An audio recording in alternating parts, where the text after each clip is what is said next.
Welcome back and thanks for the views and the comments on my last video. You've seen it. I've made a pledge or a challenge to myself to continue reading the Bible, but also to go out and preach in the street. And I did say that I was equally terrified and excited about this, just to go out and tell people about being born again, about the love of Jesus, and how Jesus Christ has kind of changed my world for, well, immeasurably really. So the story was today, I got in my car with a camera, determined to go out and spread the good word, and I had no idea what I was going to talk about. So I drove to a train station, and then I got on the local tram and I went to Sheffield city centre.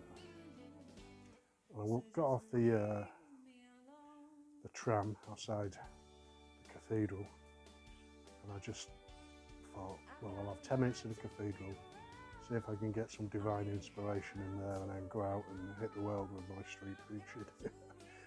Anyway, it didn't quite work out to plan.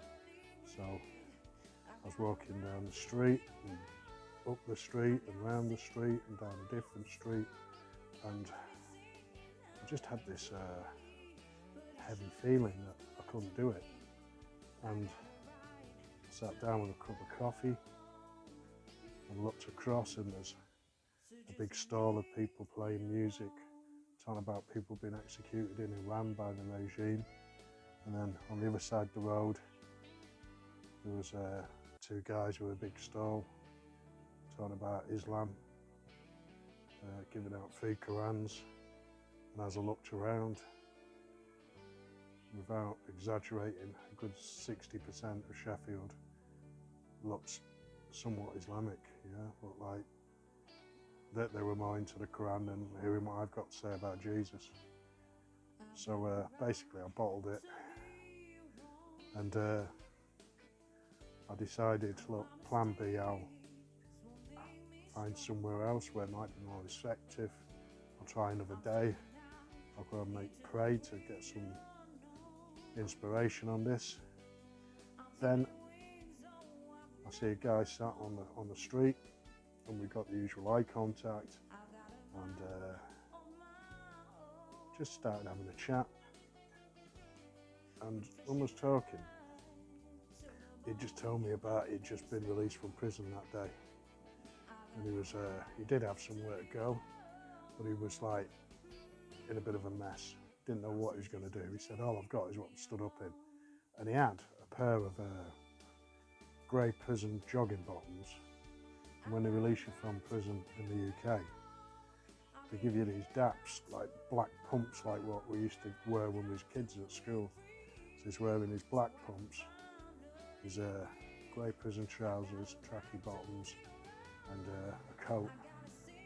And he was saying, don't know where to start. I'm going to have to go to this place, that place. And he clocked me across, and he said, you a Christian? And I said, yeah. And he said, I read a Bible when I was in prison. I thought, that's a good in for me. So I said, look, I'm not a nutcase, but I did come out today to preach, and I bottled it, to be honest. It's the first time that I've done it. And so as soon as you ask, I'll preach to you. I said, right, I'm 57 years old. This kid was about 31. I said, I've been to hell and back.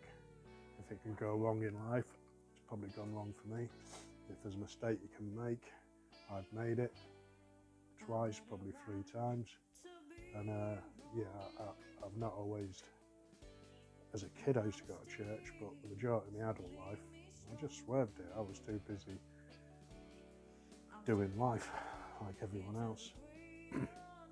So I told him 2 years ago I was saved, I was born again. I said I'm a bit freaked out about preachers and churches and that, but I read the Bible a lot and I've got into it, and it's changed me and my attitude, and it's changed my self-confidence and my self-worth. And when I was talking to him, when we was chatting rather, because it was a conversation, it wasn't just me preaching, his phone went. And he answered the phone, and he went, "That's madness." And I said, "What's that, man?" And he said, "I've just got to go somewhere now. They've got me a brand new pair of trainers and some food and some stuff in my flat." And he said, "I didn't think anything good was going to happen today other than being out." And I said, "Well, a good start, mate, is this." And I showed him the shirt. Excuse us. It said, "Grateful." I says, "A good start when you do start reading your Bible." I said, "Did you bring one out the prison?" He said, "No, I didn't get one. If I'd have had mine on me, I'd have given it to him." I says, "When you do start reading your Bible, try and do it on a daily. Try not to understand it too much. Just get into the habit of doing it, and it will start to become clear. And just practice being grateful, gratitude. So when good things happen, you don't notice the things which aren't happening."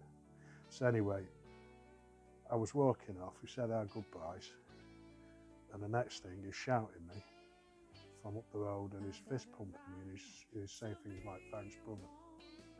Thank you, brother." And fist pumping and making a bit of a scene, you know.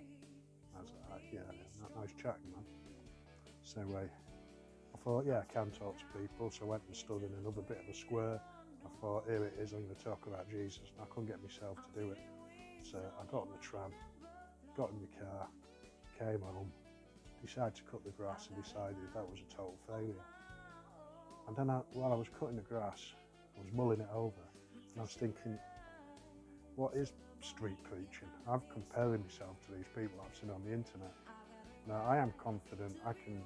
In my last job, I used to stand up and run meetings and stand up and talk in conferences, so public speaking's not an issue. But maybe, I don't know, maybe the one-on-one approach is where I should be. So I'm going to keep learning more and more from the Bible, keep Jesus close to me in my heart, and hopefully I've made a difference to one person today, and maybe that one person will make a difference to other people, maybe his direct family if he makes good moves. So I think the moral to today's story is walk your own path.